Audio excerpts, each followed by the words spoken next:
Constant acceleration of 6 meters per second, blah, blah, blah. The car maintains this constant speed for 5 seconds, and then it is brought to rest again. It says, using the graph sheet provided, draw a velocity time graph to illustrate the information about the car. So now, using the graph sheet, this is the graph paper that they provide. And it says, using this graph to show the information that they're talking about. So first it tells me that what? It says the car start from point A. So I'm gonna just put on the point A. Moves along a straight line to reach a velocity of 24 meters per second, traveling at a constant acceleration of 6 meters per second. So what that means, remember guys, first and foremost, acceleration is speed divided by time. So acceleration is the velocity of 24 being divided by the time. All right, and acceleration is 6 divided by the time t, and acceleration is 6.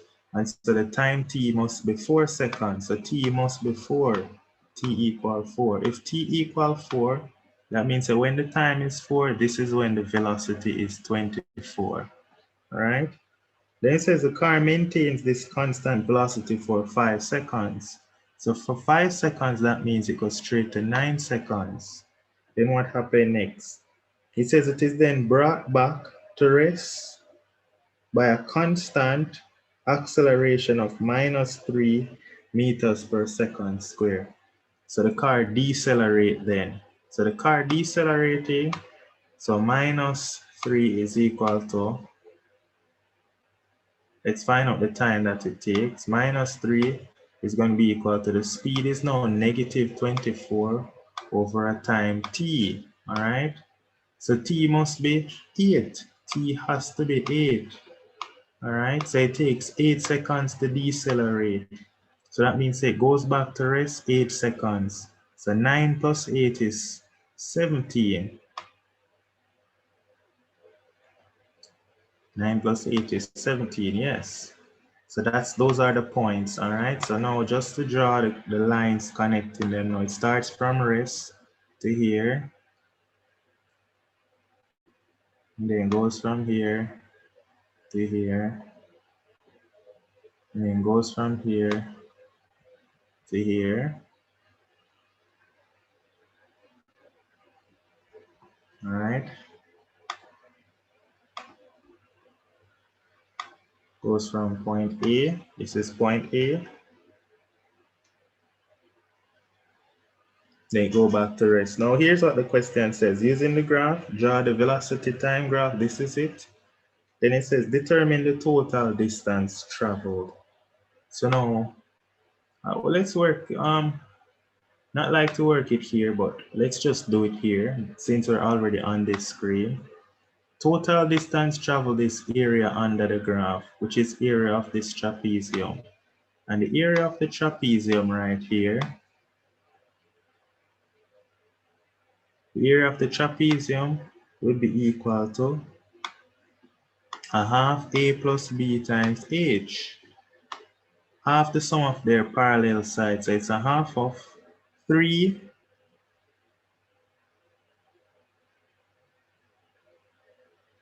Wait, this is 4. Let me say this is 4. So from 4 to 9 is 5. So it's a half of 5 plus. This distance here is 17. So half of 5 plus 17 times the perpendicular height, and the height is 24. All right, so the area of the trapezium gives us the total distance. So what are we saying? The area of the trapezium is going to be 5 plus 17 times a half times 24, that's 264 meters. All right, so 264 meter. That's the area of this trapezium. Nice and easy. So if the area of the trapezium is 264 meter, we can write it down around here that the area is 264. So the total distance traveled is equal to area under the graph, and the area under the graph, as we saw, it is equal to 264 meter. Nice and easy. The next part of the question says a second car moving at a constant velocity at 32 meters per second drives past point A 3 seconds later.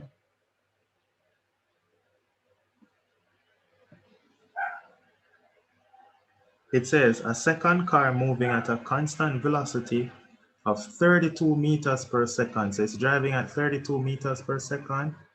It drives past A 3 seconds after the first car left point A. All right, so that means it is, think of it as starting 3 seconds behind. It says calculate the length of time after the first car started that this second car meets it. So this car starts 3 seconds behind A, but it's traveling at a constant speed. All right, so just to give us some perspective, all right,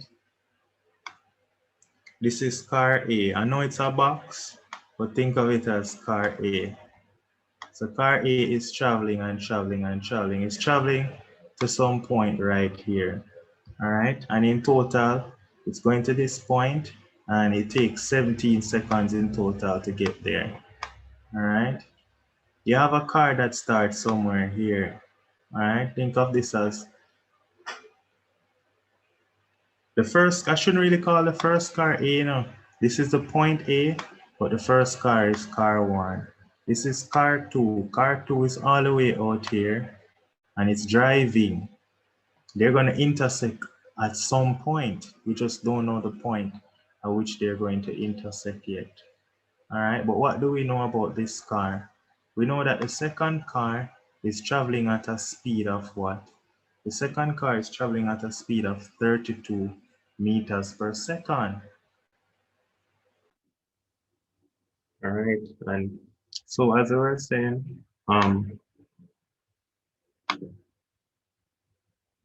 so this is the second vehicle and this is the first one. Now, as we were saying, they are going to intersect when their distance are the same. So whenever their distance are the same, they are going to intersect. And I like to always have a schematic of what is happening. It makes it easier for me. So let's imagine the point B. B starts 3 seconds later. So let's say this is 3, right? This is 3. So B starts at 3 when the velocity is 32. So this is 28, this is 32. This is 28, 32. This would be 32. All right. And so this is B. All right. This is when B just starting and it's traveling with a constant velocity at 32. And them said intersect when A is in a constant velocity. So it can intersect anywhere between here and here. So let's say they intersect here. I'm just going to stop it here. I don't know if that's where A is. I don't know. I'm just assuming. All right. I'm just assuming. This helps me to do it. Now, when I do this now, to find out where the two car meets or at what time they are going to meet, they are going to meet when they're going to meet when the two cars have covered the same amount of distance. All right, and so in order to find the area of this dotted line in black, that will give me the distance, all right? And so I'm going to call this point T. I don't know what that is, but this is what I'm trying to find, T.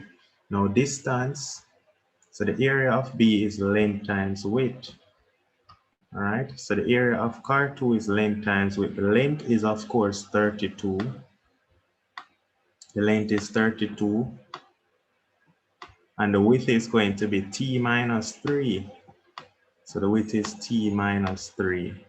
So the length times the width give me the area, and that will give me the total distance that the car would have covered in that amount of time.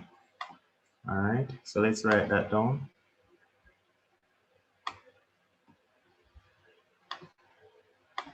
So writing that down, we have the area covered by the second car by 2 is going to be length times width, which is 32. It's 32 multiplied by T minus 3. Now let's look at the area covered by 1 now, car 1. The area covered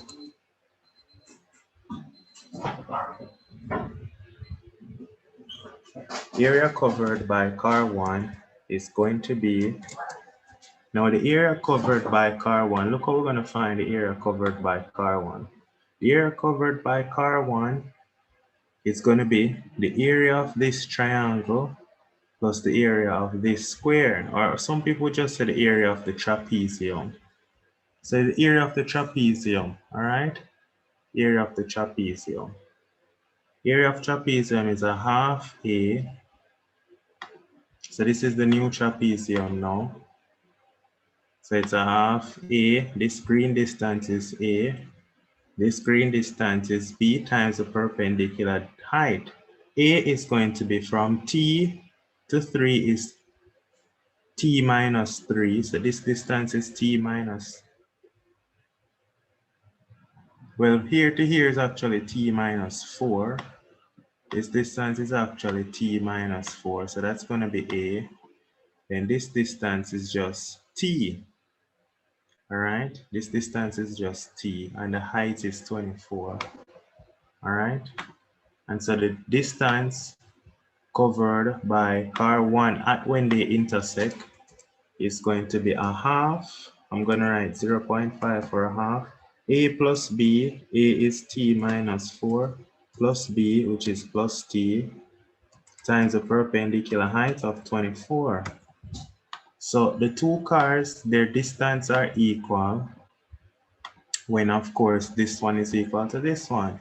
So when the area covered by car 2 is equal to the area covered by car 1, that's when they're going to intersect.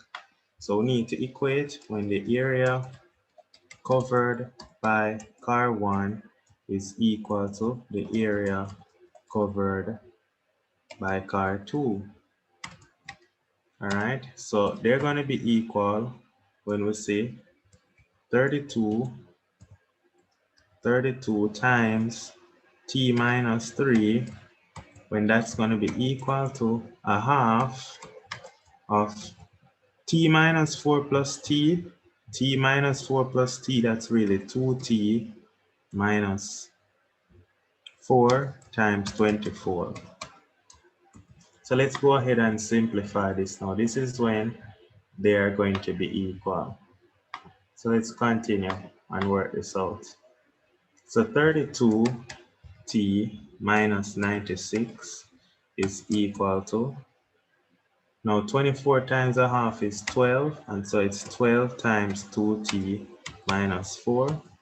Continuing, we have 32T minus 96 is equal to, this looks like 48 minus 48T minus 48. And then I can bring over the 32T over here and bring over the, let me see which one will be easier to bring over. Bringing over the 96, bringing over 12 times 2, my gosh, 12 times 2 is 24. My apologies there. So just to continue now, as you were saying, bring over the 24 over here. So we get 8t is equal to bring over the 96 over here. We get 48. And so t is equal to 6. All right. T is equal to 6. And so the two meet 6 seconds after the second vehicle started.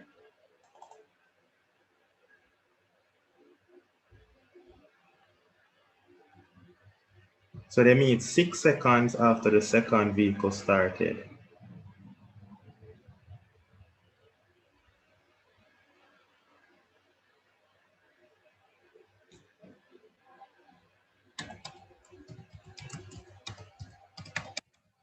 All right, or some people might say they meet 9 seconds after the first vehicle started, depending on how you want to phrase it. Because remember, the first vehicle started 3 seconds before the second vehicle. So this is it. Nice and easy, soft. All right, nice. Now, let's do the next part of the question now. So the next part of the question says, a particle moves in a straight line with acceleration given by a is equal to 5t minus 1 at any time. When t is 2, the particle has a velocity of 4 and is 8 meters from a fixed point O. And it says determine the velocity when t is 4 and its displacement from when t is 3. So a particle is moving in a straight line and acceleration is given by 5t minus 1. Now, they told us acceleration is equal to 5t minus 1, right? Acceleration is 5t minus 1. Now, in order to get the velocity, remember that acceleration is the differential of the velocity, and so acceleration in reality is dv by dt. That's acceleration, all right? And so in order to get, so that implies that the velocity is going to be equal to the integral of the acceleration. So integrate it. So integrate 5t minus 1.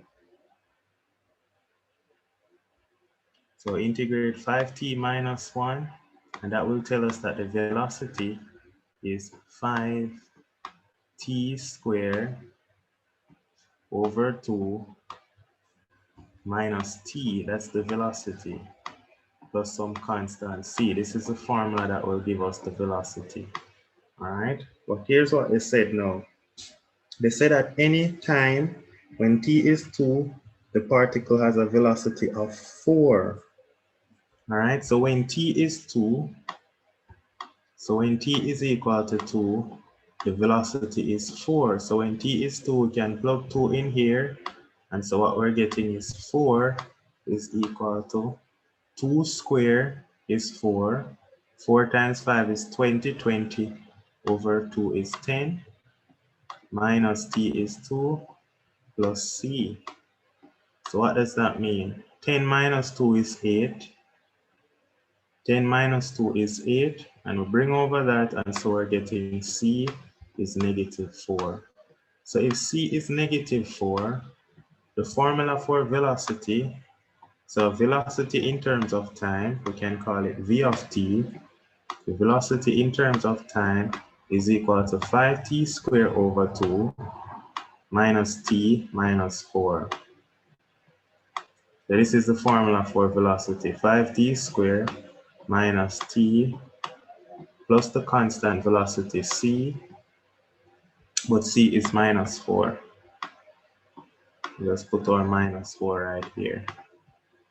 Now here's what they really want now. They said find the velocity when t is 4. So this is this now. Find the velocity when t is 4.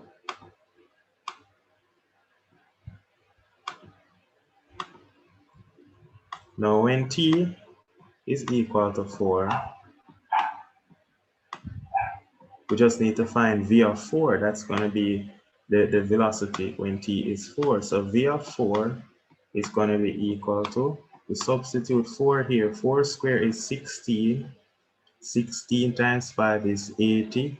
80 divided by 2 is 40. So we get 40 minus 4 minus 4. And so what we're getting is that the velocity is 32. So the velocity is 32 meters per second. That's the velocity when t is 4.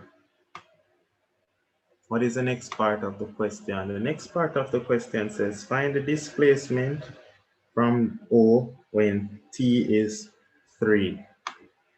So find the displacement.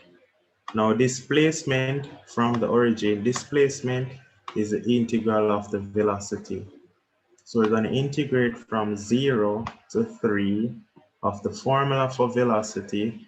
So we're going to integrate 5t squared over 2 minus t minus 4, and we're integrating from 0 to 3, and that will give us the distance. So let's go ahead and integrate. So integrating, add 1 to the power, divide by the power. We're going to get 5t cubed over 3 times 2, which is 6, minus, integrate this, we get t squared over 2 minus 4t. And all we need to do is plug in the values of 0 and 3. So plug in the values of 0, or plug in the value of 3, and what are we getting? We plug in 3 right here, and we get 5 times 3 cubed, 5 times 3 cubed divided by 6. So we'll plug in 3 here, we get 5 times 3 cubed divided by 6 minus 3 squared divided by 2 minus 4 times 3, and I'm getting 6. So I'm getting that the distance is 6 meters. Nice and easy, soft. All right, so this gives us the distance, 6 meters. There's no issue with this question right here, none whatsoever. And this concludes the paper, nice and easy, soft.